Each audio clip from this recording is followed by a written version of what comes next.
Je vais essayer de vous parler, donc le titre de mon intervention, c'est Vivre et penser son corps à l'adolescence. Alors, déjà, je voudrais souligner un peu la difficulté à laquelle je suis confronté pour traiter ce sujet, puisque finalement, je suis obligé d'investir une question qui a été investie par beaucoup d'autres disciplines, mais finalement assez peu traitée par la philosophie. J'ai fait quelques petites recherches pour voir un petit peu ce qu'on pouvait trouver comme référence à l'adolescence chez les philosophes. J'ai trouvé deux références. Alors il y en a sûrement d'autres peut-être, hein, je sais pas. Mais une chez Saint-Augustin, une autre chez Jean-Jacques Rousseau. Alors Saint-Augustin, si on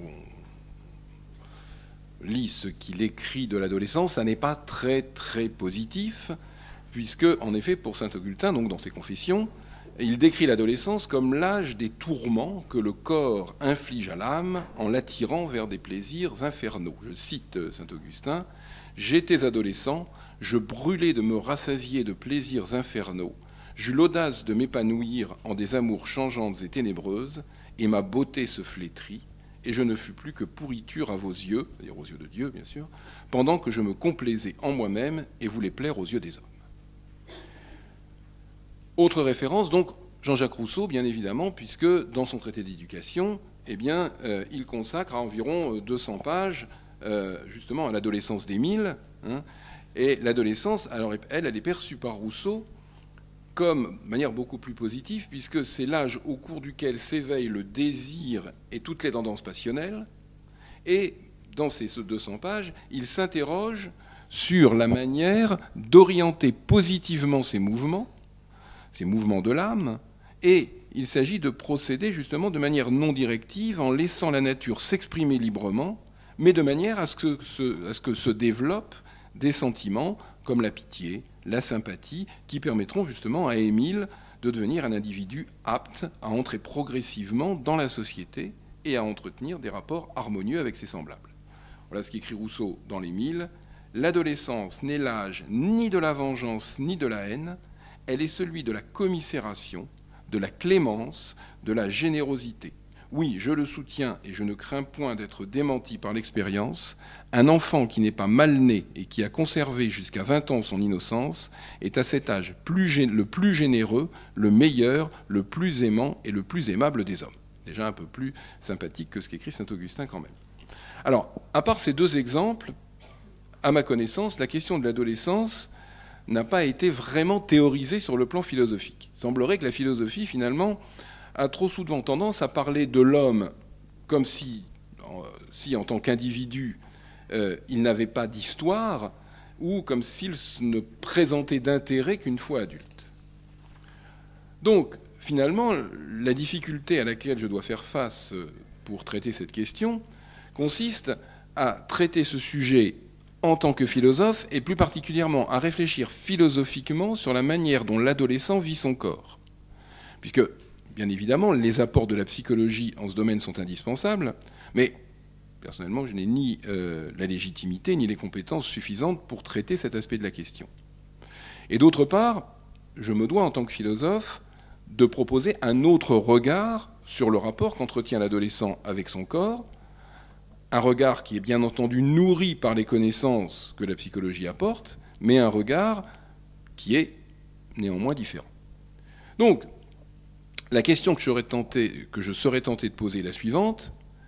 Que peut apporter au philosophe que je suis la connaissance de l'adolescence, et quelle peut être ma contribution de philosophe à une réflexion sur l'adolescence? Autrement dit, que peut apporter la connaissance de l'adolescence à la philosophie en tant que telle, et qu'est-ce que la philosophie peut apporter dans la manière d'aborder cette question de l'adolescence, et peut-être aussi d'ailleurs de vivre avec les adolescents.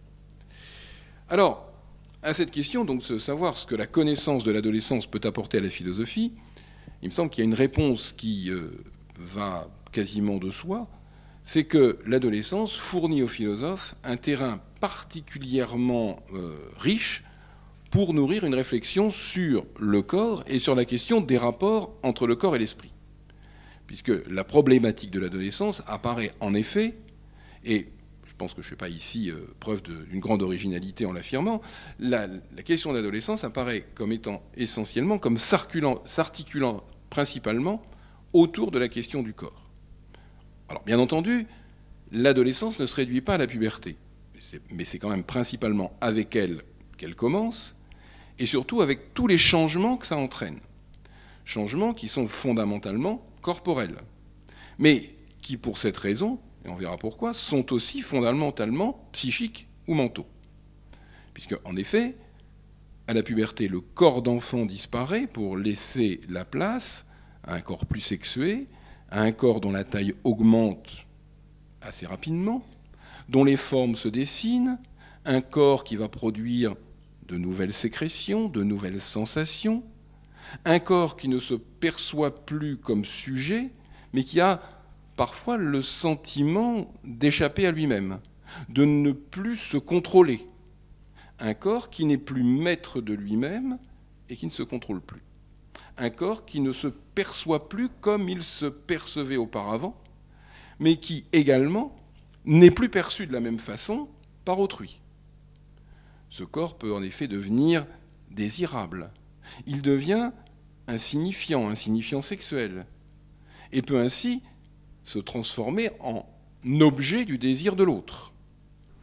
Donc, tous ces changements sont, en général, pas toujours non plus, il ne faut pas non plus dresser un tableau trop noir de l'adolescence, mais sont souvent en tout cas vécus, au moins en partie, comme une souffrance.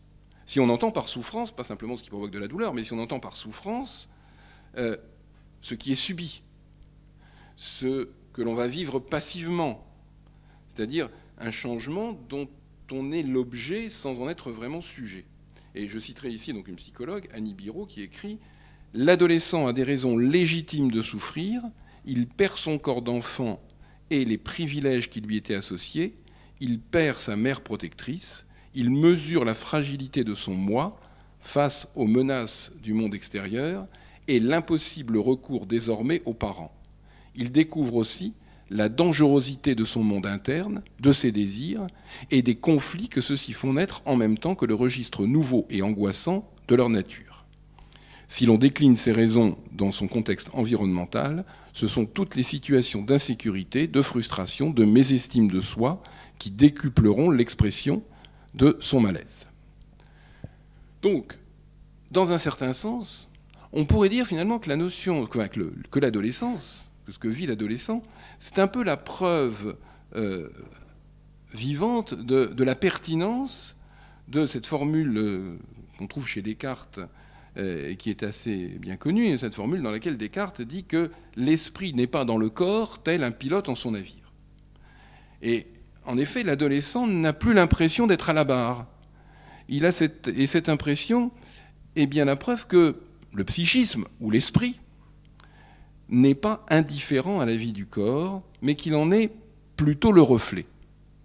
En effet, ce que nous permet de mieux saisir la question du corps chez l'adolescent, c'est que nous n'avons pas un corps, mais que nous sommes ce corps.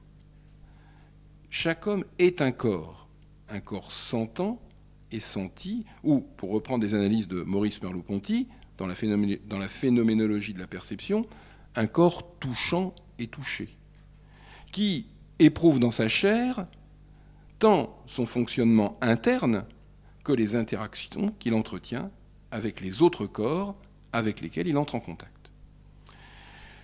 Et c'est d'ailleurs pour cette raison que le dualisme cartésien, c'est-à-dire pour Descartes, nous sommes constitués de deux substances distinctes, le corps qui est matériel et l'esprit qui ne l'est pas, pour dire les choses très simplement.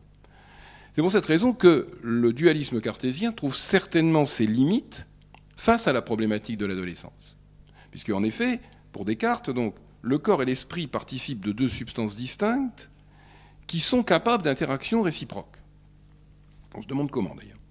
Et alors, cette thèse de l'action réciproque du corps sur l'âme, elle est entre autres développée dans le traité sur les passions de l'âme, et dans lequel donc, Descartes est conduit à penser que l'âme est sujette aux passions lorsqu'elle subit l'action du corps et qu'elle agit lorsqu'elle parvient par la volonté à renverser la tendance et à agir sur le corps afin de le domestiquer, en quelque sorte, en exerçant son emprise sur lui. Bon. Alors, ça ne veut pas dire que Descartes méprise les passions. Au contraire, même dans le traité sur les passions de l'âme, il explique qu'on peut en faire un bon usage. Hein, les passions peuvent être bonnes à condition d'être tempérées justement par l'action de l'âme. Donc, pour prendre une image, on pourrait dire que pour Descartes, l'esprit doit agir un peu comme un cocher qui dirige son attelage, et il ne doit pas le retenir excessivement, parce que sinon il n'avance pas, mais il ne doit pas non plus le laisser s'emballer. Donc il faut que l'âme joue avec les passions que le corps, qui résultent de l'action du corps sur elle, de manière à pouvoir justement s'orienter dans la bonne direction. Donc les passions sont le moteur de l'action, mais à la seule condition que l'esprit ou l'âme soit aux commandes. Alors, cette conception des rapports entre le corps et l'esprit pose un problème d'ordre métaphysique sur lequel je ne vais pas m'étendre, parce que ce n'est pas le sujet aujourd'hui, mais qu'il faut quand même évoquer parce qu'il n'est pas sans rapport avec notre sujet et avec la manière dont l'adolescent vit son corps. En effet, toute la théorie cartésienne des rapports entre l'esprit et le corps, entre le psychique et le physiologique, repose sur la possibilité d'une interaction entre ces deux instances, qui relève pour lui, donc, comme je disais tout à l'heure, de deux substances distinctes, c'est-à-dire de deux réalités de nature totalement hétérogènes l'une à l'autre. Et c'est bien là ce qui pose problème, parce qu'on ne voit pas comment ce qui est immatériel pourrait exercer une action sur ce qui est matériel et réciproquement. Qu'un corps agisse sur un corps, on peut le comprendre. Qu'une idée ou qu'une représentation puisse produire d'autres idées ou d'autres représentations, on peut le comprendre, mais qu'une idée ou une représentation puisse mouvoir un corps, c'est là que ça pose problème. Bon. Donc,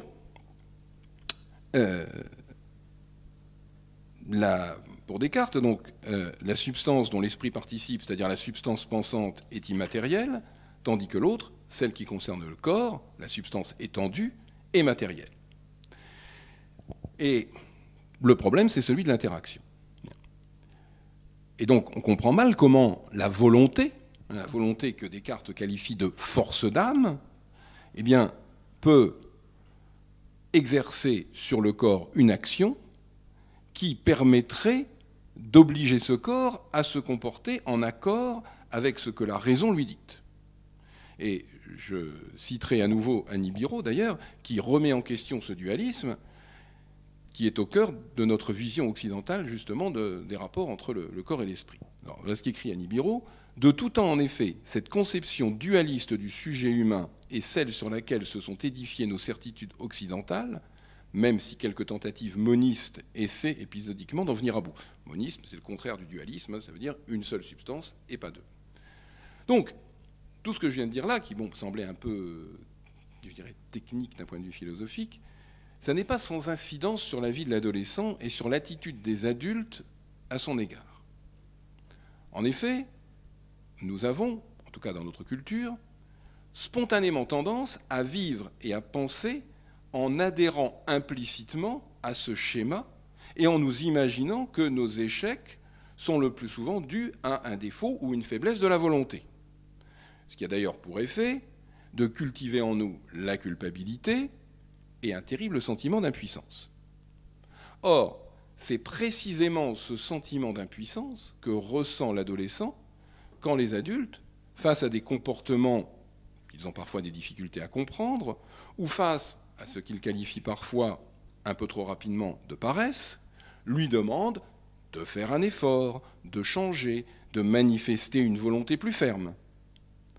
Or, le plus souvent, l'adolescent ne demande que cela. Mais son problème, c'est qu'il n'y arrive pas. Son problème, c'est de ne pas pouvoir y parvenir. Donc, face à toutes ces injonctions, l'adolescent est souvent mis face à sa propre impuissance, et le sentiment que cette dernière lui inspire s'en trouve alors renforcé. Le sentiment qu'il a d'être dominé par un corps qu'il ne maîtrise pas, ajouté aux injonctions souvent paradoxales que lui adresse le monde adulte, par exemple comme l'impératif « soit autonome », ne font qu'aggraver son cas et ne lui procure aucune véritable solution. C'est pourquoi il me semble que l'adolescence fournit un exemple particulièrement pertinent à la philosophie pour penser le rapport entre l'esprit et le corps, et nous invite à penser ce rapport selon un autre modèle que le modèle cartésien, autrement dit selon un modèle justement moniste, qui ne dissocie pas l'esprit et le corps, mais qui aurait plutôt tendance à les réunir et à considérer qu'il ne s'agit pas de deux choses distinctes, mais d'une seule et même chose perçue de deux manières différentes, ou de deux expressions distinctes d'une seule et même réalité. Et ce modèle, eh bien, c'est celui que nous propose un autre philosophe du XVIIe siècle, qui est Spinoza. Spinoza, en effet, qui, ayant perçu les impasses auxquelles conduit la solution cartésienne, développe la thèse selon laquelle l'esprit n'est pas distinct du corps, mais l'esprit est l'idée du corps. Et c'est sur cette définition de l'esprit comme idée du corps, justement, que je vais essayer de développer toute ma réflexion maintenant. Alors, je cite la définition que donne Spinoza de l'esprit. Il écrit, donc dans l'Éthique, qui est son ouvrage majeur, « L'objet de l'idée constituant l'esprit humain est le corps, autrement dit, une manière d'être de l'étendue précise et existant en acte et rien d'autre. » Alors, qu'est-ce que ça veut dire? Ça veut dire, tout simplement, que matière et esprit, corps et esprit, ne sont plus deux réalités différentes et indépendantes l'une de l'autre, ne sont plus deux substances distinctes, mais deux aspects, deux expressions, mais aussi deux perceptions d'une seule et même réalité. Ainsi, tout homme est un individu unique et unifié, une singularité qui se perçoit comme corps et comme esprit. Puisque si l'esprit est l'idée du corps, il n'est pas bien évidemment l'idée du corps en général. Il n'est pas l'idée d'un corps-objet. L'esprit d'un individu n'est autre que l'idée de son corps, c'est-à-dire l'idée du corps vécu, ou de ce qu'on pourrait appeler aussi le corps propre. Le propre de l'homme, c'est d'avoir conscience de cette idée dont on va voir qu'elle lui pose en général problème, parce qu'elle n'est pas ce que Spinoza appelle une idée adéquate, c'est-à-dire elle n'est pas une idée vraie ou une idée cohérente.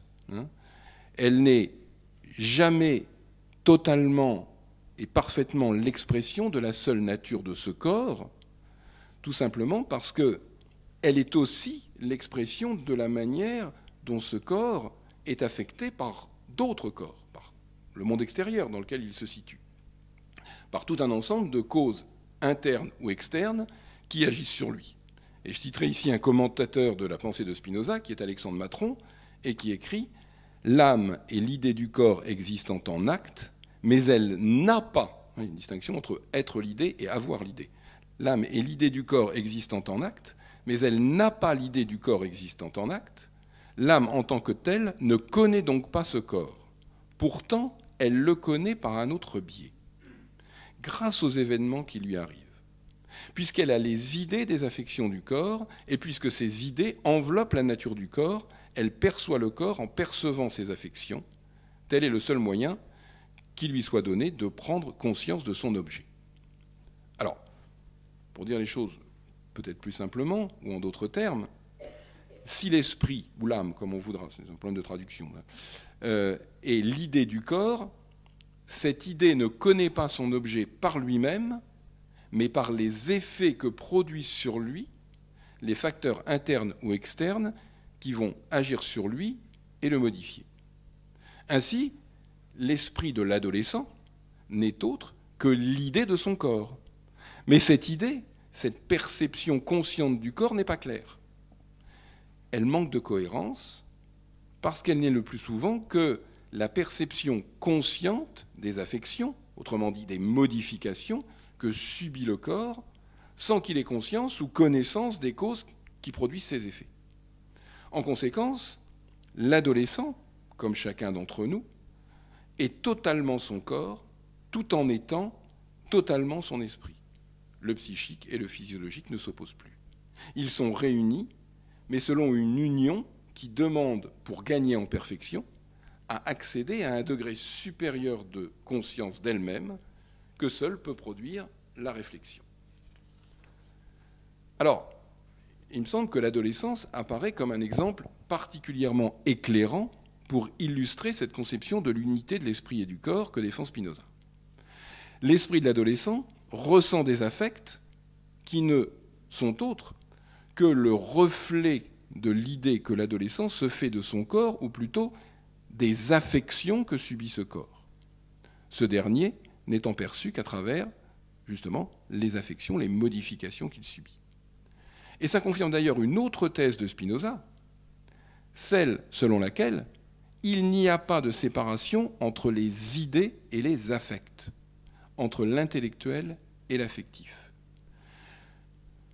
Spinoza résume ça par une formule que je trouve très belle. Il dit, dans l'éthique, que nos idées ne sont pas des peintures muettes sur un panneau.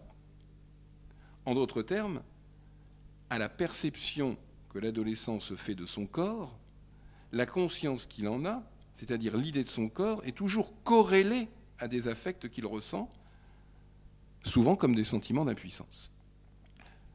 Comme des sentiments d'impuissance, tant qu'il n'est pas parvenu à comprendre que ces affects sont l'expression de la relation nécessaire qu'il entretient avec les autres corps qui l'entourent. Tant qu'il ne s'est pas approprié son corps en le pensant en cohérence avec celui qui était le sien auparavant et dont il reste des traces dans sa mémoire et son imagination. Son esprit se trouve comme tiraillé entre ce corps qu'il n'est plus et celui qu'il est en train de devenir. Et on peut dire que Spinoza, d'ailleurs, avait déjà perçu et décrit cette tendance par laquelle le corps de l'enfant doit changer en corrélation avec un esprit qui doit être le reflet de ces transformations. Il écrit en effet « Dans cette vie, nous faisons donc avant tout effort pour que le corps de l'enfance, autant que sa nature le supporte et y contribue, change en un autre qui soit apte à beaucoup de choses et se rapporte à un esprit qui soit conscient de soi, de Dieu et des choses. » Alors, sur Dieu, il faut préciser que quand Spinoza parle de Dieu, il parle de la nature tout entière. Ce n'est pas un Dieu personnel ni transcendant, c'est tout étant Dieu et Dieu étant toute chose. On peut remplacer le mot Dieu par le mot nature, ça ne change pas grand-chose. Donc, c'est-à-dire c'est le réel dans sa totalité. Mais, au-delà de cette précision, ce qui est intéressant dans ce texte, c'est qu'il souligne bien qu'à l'issue de l'enfance, le corps change quasiment de nature. Or, c'est justement cette métamorphose, qui est d'ailleurs magistralement illustrée sur le plan littéraire par un auteur comme Kafka, par exemple, c'est cette métamorphose qui est au cœur de toutes les difficultés propres à l'adolescence. Aussi, ce dernier a-t-il le sentiment de vivre à l'intérieur d'un corps qui n'est pas le sien, ou qui n'est pas encore le sien, d'un corps qu'il ne possède pas encore pleinement. Et je citerai ici Yves Jacquet et Patrice Huer, des psychologues, qui écrivent dans un livre qui a été publié sous la direction de Philippe Jamet, je cite, « Ainsi, à partir d'éléments nouveaux comme les transformations corporelles, un décalage s'établit entre l'image de soi et le corps réel, comme entre la sexualité possible physiquement et impossible à assumer. Cet écart provoque une certaine angoisse, elle-même génératrice de changement. » Alors, cet aspect du problème permet également d'ailleurs de saisir en quoi la problématique de l'adolescence est aussi une problématique d'identité. Parce que l'adolescence a trop souvent le sentiment de se percevoir ou d'être perçu négativement par son entourage, alors négativement au sens logique du terme, c'est-à-dire d'être toujours situé entre ce qu'il n'est plus et ce qu'il n'est pas encore, sans parvenir à saisir ce qu'il est vraiment. Et je citerai ici Annie Biro qui écrit « Le jeune pubère sait qu'il n'est plus un enfant, puisque son corps s'est modifié et qu'il entend constamment dans ses propos de ses parents ou de ses maîtres « Ne fais pas l'enfant, tu n'es plus un enfant ». Cependant, il ne sait pas encore qui il est un pré-quelqu'un. C'est-à-dire qu'en effet, l'adolescent, c'est celui qui n'est plus un enfant, qui n'est pas encore un adulte. Donc on le définit toujours de manière négative, on le définit par ce qu'il n'est pas, mais on ne le définit jamais par ce qu'il est, si tant est d'ailleurs que ce soit possible, de donner une définition positive de l'adolescence. Donc, son esprit est encore l'idée d'un corps qu'il n'a plus et pas encore totalement celle du corps qu'il est. Et il lui faut donc apprendre à mieux penser son corps pour mieux le vivre. Et comme cette démarche ne peut pas être purement intellectuelle, car il faudrait qu'il ait déjà suffisamment assumé son corps psychiquement pour pouvoir en faire l'objet de sa réflexion, c'est-à-dire, pour parler comme Spinoza, pour produire une idée de son corps. La réflexion, c'est quand on commence à prendre ses propres idées comme objet pour en faire l'objet d'autres idées. Donc, à produire une idée de l'idée de son corps. Donc, puisque ça ne peut pas se faire intellectuellement, eh bien, ce n'est qu'en vivant ce corps qu'il va parvenir à mieux le penser, c'est-à-dire à mieux le percevoir psychiquement. Et on comprend mieux ainsi pourquoi les adolescents sont fréquemment tentés de mettre leur corps à l'épreuve, en imposant parfois à ce corps des traitements qui peuvent paraître inutilement pénibles ou déraisonnables, mais c'est pour eux, les adolescents, le moyen de construire une idée plus cohérente de leur corps, c'est-à-dire de se construire psychiquement, quand ce n'est pas une tentative pour se venger de ce corps qui les fait souffrir en infligeant au corps, justement, une autre forme de souffrance, mais cette fois-ci dont ils sont les auteurs. Donc, c'est donc en élaborant une idée, sinon plus adéquate de son corps, ce qui est impossible, mais plus cohérente, ce qui veut dire c'est un peu différent, qu'il parviendra à se l'approprier. Alors cette tâche, évidemment, est une tâche difficile à accomplir, et peut-être difficile à accomplir de nos jours en raison des rapports très problématiques que nous entretenons avec le corps. Alors, on a beau nous faire croire aujourd'hui que le corps s'est libéré, qu'il n'est plus soumis aux contraintes et aux inhibitions qu'il devait subir auparavant, on voit bien que d'autres exigences s'imposent à lui, tout aussi tyranniques, et peut-être même d'ailleurs plus tyranniques parce que plus insidieuses. Et comme chacun sait, il n'y a rien de pire, en effet, que les contraintes qui prennent l'apparence de la liberté. Donc, il est vrai que le corps a été longtemps, dans notre culture, maltraité, méprisé, parce qu'il était justement considéré comme le siège de nos passions jugées les plus viles.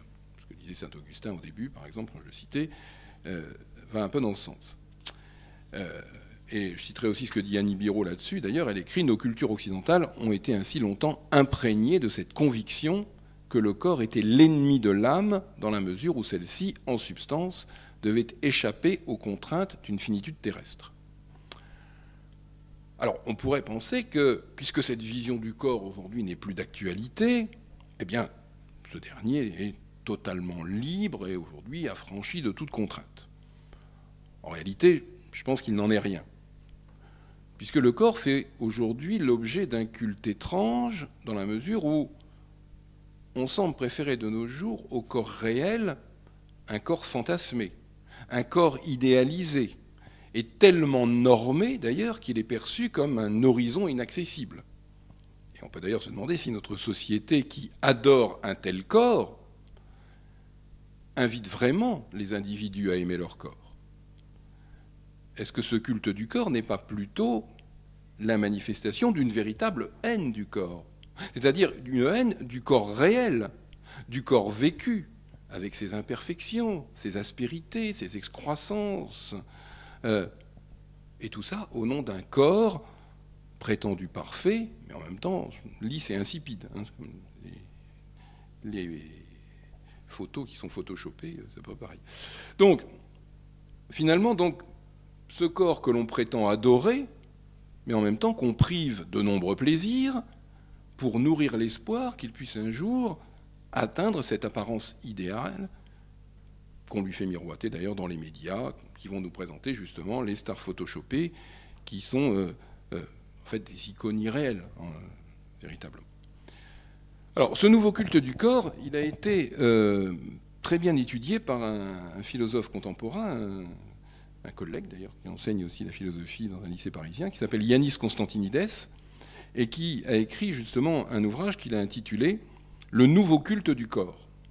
Et dans cet ouvrage, il en arrive à se demander finalement si aujourd'hui nous ne souffrons pas tous de ce qu'on appelle la dysmorphophobie. Alors la dysmorphophobie, c'est précisément l'insatisfaction obsessionnelle relative au corps, de ne pas avoir le corps qu'on devrait avoir, de ne pas être satisfait du corps que l'on a, voire quelquefois d'avoir le sentiment qu'on a des membres en trop, des choses comme ça. Donc finalement, personne n'est satisfait du corps qu'il a et souhaiterait toujours avoir un autre corps que le sien, donc plus mince, plus musclé, plus jeune, etc. Et je citerai d'ailleurs un passage de ce livre de Yannis Constantinides au tout début du premier chapitre de son livre. Le corps est partout et constamment célébré aujourd'hui, mais pas n'importe quel corps, bien sûr. Plutôt le corps parfait, idéal, sans défaut, sans âge, bien défini, sans rides, le corps que l'on rêve d'avoir et non le corps que l'on a ou que l'on est réellement. Et c'est un peu dans cette ambiance donc, que finalement l'adolescent doit apprendre à accepter son corps qui change et qui se transforme sans qu'il puisse contrôler quoi que ce soit. Enfin, il essaie de contrôler, évidemment, c'est pour ça justement qu'il agit sur ce corps, qu'il le met à l'épreuve. Mais on peut se demander quand même si ce nouveau culte du corps n'est pas justement porteur d'effets extrêmement anxiogènes pour l'adolescent et ne lui facilite pas la tâche, puisque ça augmente le sentiment d'impuissance que lui procure cette métamorphose qu'il subit. Car on peut dire aussi que ce que nous confirme le rapport de l'adolescent à son corps, c'est que le corps est aussi un incroyable réservoir de puissance d'être et d'agir. Mais encore faut-il pour cela que cette puissance ne se trouve pas étouffée par des affects qui l'empêchent justement de penser et de vivre joyeusement ce corps. Or, précisément, le culte que notre société voue aujourd'hui au corps fantasmé, dont l'image est véhiculée par les médias, limite certainement plus la puissance du corps qu'elle ne la libère. On pourrait également, d'ailleurs, en s'exprimant selon un registre comparable, critiquer... Alors, j'avais prévu de parler du jeunisme, peut-être aussi d'ailleurs le culte de l'adolescent dont il a été question ce matin, auquel se trouve confronté l'adolescent dans notre société. Puisque ce culte de la jeunesse conduit, par exemple, alors ça c'est la pub assez intéressante à analyser, certains publicitaires, à faire apparaître sur des affiches ou sur des spots, pour vanter les mérites de tel ou tel cosmétique, par exemple une mère et une fille dont on ne sait qui est la mère, qui est la fille, justement, sans qu'on puisse vraiment les distinguer. Bien. Et donc ce qu'on pourrait appeler ici de confusion générationnelle se traduit ici, justement, dans l'apparence des corps. Et peut-être aussi, d'ailleurs, c'est l'une des causes des difficultés que vont rencontrer certains adolescents pour se construire. Puisque, en effet, face aux générations adultes, ils ne trouvent pas une image à laquelle s'identifier ou une image à laquelle s'opposer, mais ils ont parfois tendance à trouver leur propre image. Donc, les adultes qui veulent s'habiller, se comporter comme des adolescents, finalement, ils renvoient à l'adolescent sa propre image, et aller vous opposer à votre propre image, c'est compliqué. Donc, on voit mal comment un individu qui doute de lui-même peut se construire en s'identifiant ou en s'opposant à ce qui, justement, fait l'objet de ce même doute. Donc, la question qui se pose, par conséquent, c'est celle de savoir quel rôle les adultes peuvent jouer par rapport à l'adolescent, comment l'aider. Alors, comment l'aider sans tomber dans la violence d'un pouvoir souvent plus proche de l'autoritarisme que de la réelle autorité, mais sans tomber non plus dans une démagogie qui fausse les rapports et dont, en général, d'ailleurs, les adolescents ne sont pas dupes.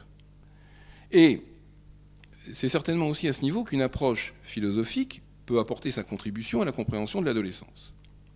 En effet, si la philosophie a à apprendre de l'adolescence parce qu'elle lui offre un champ d'investigation privilégié pour développer une réflexion portant sur la question du corps et sur les rapports du psychique et du physiologique, la philosophie peut aussi, à partir de cette réflexion, apporter sa pierre, non seulement à la connaissance des adolescents, mais aussi à la manière dont nous devons, en tant qu'adultes, nous comporter envers eux.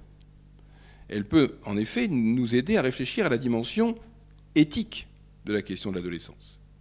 C'est-à-dire sur la manière d'être, la manière de se comporter en tant qu'adulte face aux adolescents, mais aussi elle peut apporter à l'adolescent les éléments intellectuels lui permettant de mieux penser sa situation et sa condition, afin justement de mieux habiter ce corps et ce monde qui sont les siens. Alors, quand je parle d'éthique ici, il faut bien voir que je ne parle pas de morale. Alors, c'est vrai que morale et éthique, à l'origine, ça veut dire la même chose. Hein, puisque éthique vient du grec ethos, qui veut dire les mœurs, morale, mores en latin, les mœurs, ça veut dire la même chose. Mais quand même, le sens des mots évolue, et une éthique ne prescrit pas des devoirs qui descendraient de on ne sait où d'ailleurs, une source supérieure, mais une éthique, c'est avant tout une manière d'être qui justement tire ses principes de la compréhension même de la réalité, de la perception des choses et des personnes dans leur singularité et leur originalité. Parce qu'en effet, si éthique et morale, à l'origine, ça veut dire à peu près la même chose et ça renvoie aux mœurs, le mot éthique en grec renvoie aussi... Alors, le mot éthique, on peut aussi donner la définition d'ailleurs que donne Paul Ricoeur et qui d'ailleurs s'inspire de la pensée antique, puisqu'il définit l'éthique comme la visée de la vie bonne, c'est-à-dire la visée d'une vie qui mérite d'être vécue. Et donc l'éthique, c'est ce qui est animé par un souci d'agir en ayant comme horizon une vie pleinement humaine, une vie qui mérite d'être vécue. Donc ce n'est pas une norme de conduite, c'est plus justement un horizon. Et il ne faut pas oublier donc justement que le mot éthique en grec désigne aussi l'habitation. L'habitation, alors ça rejoint les mœurs, puisque l'habitation, ça veut dire aussi le lieu de nos habitudes. Donc le lieu où nous nous comportons, nous avons une certaine manière d'être. Bien. Et donc, en ce sens, il serait certainement judicieux d'appréhender l'éthique comme une méthode pour mieux habiter le monde, pour mieux vivre avec ceux que nous côtoyons, sans passer nécessairement notre temps à leur reprocher de ne pas se conduire comme on souhaiterait qu'ils le fassent, ou comme nous pensons qu'il faudrait qu'ils le fassent. Et c'est cette attitude que souvent d'ailleurs les adultes adoptent envers les adolescents.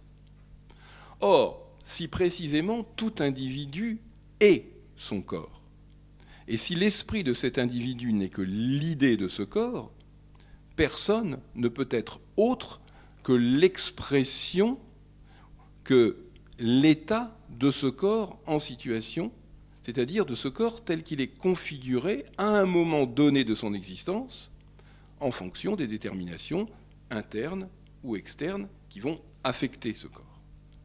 Et par conséquent, la puissance du corps n'est jamais que l'expression de l'état du corps à tel ou tel moment de son existence.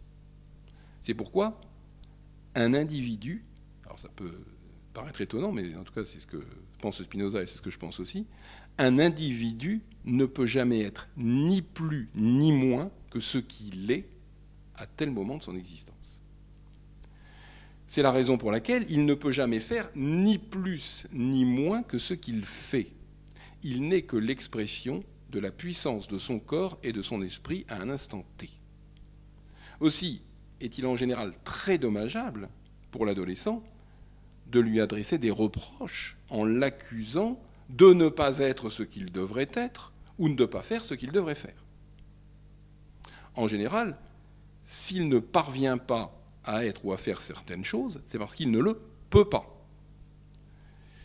Ça ne vaut pas que pour l'adolescent, d'ailleurs, ça vaut pour tout le monde. C'est parce qu'il ne le peut pas, il ne peut pas l'être ou il ne peut pas le faire. Alors, bien entendu, ça ne veut pas dire qu'il n'y parviendra pas ensuite.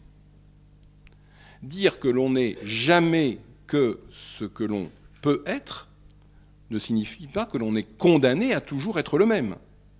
Fort heureusement, notre mode de fonctionnement interne évolue, les déterminations que nous subissons de l'extérieur ou de l'intérieur changent, et c'est grâce à cela que nous parvenons à nous transformer et à nous développer positivement. Mais encore faut-il que ces déterminations augmentent notre puissance d'agir au lieu de la diminuer. éduquer un enfant, par exemple, c'est agir comme une cause extérieure sur celui-ci pour justement augmenter sa puissance d'être et d'agir. Et si possible, éviter de faire le contraire. Donc, il convient ici d'insister sur l'importance relative qu'il faut accorder aux espoirs que l'on place dans l'adolescent. Il est certes important, lorsqu'on est parent, lorsqu'on est éducateur, de montrer à l'adolescent qu'on croit en lui, qu'on le sait capable de réussir ce qu'il entreprend. Mais il ne faut pas pour autant que l'adolescent s'imagine qu'il ne vaudra plus rien à nos yeux si nos espoirs sont déçus. Il faut aussi lui montrer que nous l'acceptons, que nous l'aimons, que nous le respectons tel qu'il est, et non tel qu'on espérerait qu'il soit.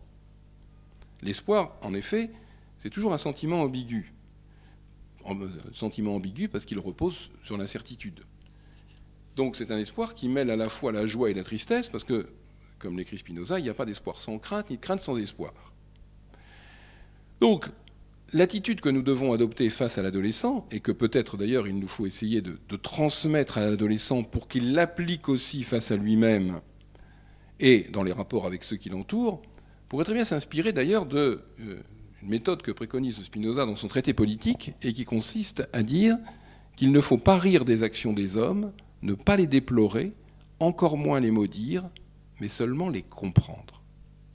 Et c'est pourquoi la compréhension des adolescents est porteuse d'une éthique pouvant contribuer à aider l'adolescent à mieux habiter son corps et le monde.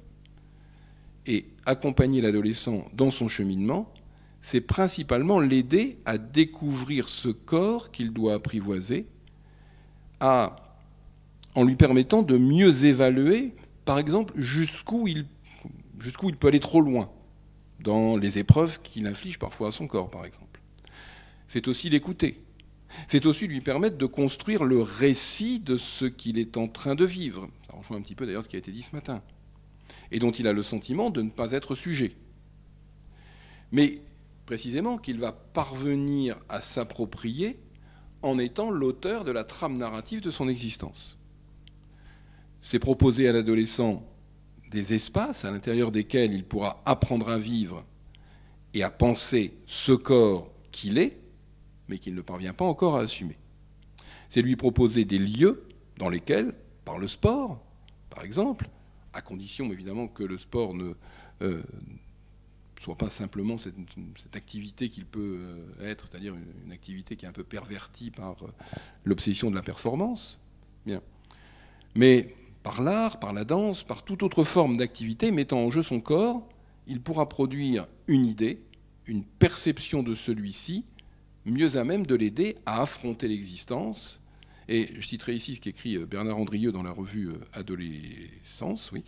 Il écrit « La difficulté pour l'adolescent dans la culture jeune est de construire lentement et progressivement son esthésiologie, c'est-à-dire une certaine connaissance par l'adolescent de sa sensibilité, par la pratique sportive. Cette recherche sensorielle est un mode de constitution et d'étayage de l'image du corps par l'incorporation de techniques du corps dans le schéma corporel. » Donc, pour conclure, si en effet, corps et esprit ne font qu'un, si l'esprit est l'idée du corps, pour parler comme Spinoza, c'est en essayant de penser aussi clairement qu'il est possible ce corps que l'on parviendra à mieux le vivre, mais c'est aussi en le vivant que l'on parviendra à mieux le connaître et donc à mieux le penser, c'est-à-dire à en construire l'idée, par conséquent, à se construire soi-même en tant qu'esprit. Puisqu'il n'y a pas interaction, mais corrélation entre le corps et l'esprit, ce que l'on fait pour augmenter la perfection de l'un aura forcément, s'exprimera, plus exactement forcément, sur l'autre, et réciproquement. Par conséquent, si une meilleure connaissance de l'adolescent fournit à la philosophie matière à réfléchir sur la question des rapports entre le corps et l'esprit, la philosophie peut, grâce à cette réflexion, fournir une certaine éthique qui est en mesure de s'appliquer aussi bien au rapport des adultes et des adolescents qu'au rapport des adolescents entre eux, ainsi qu'à l'attitude de chacun, que chacun adopte face à lui-même. L'objectif d'une telle éthique n'est autre que d'inviter chacun à bien penser son corps pour mieux le vivre, et à mieux le vivre pour mieux le penser. Je vous remercie.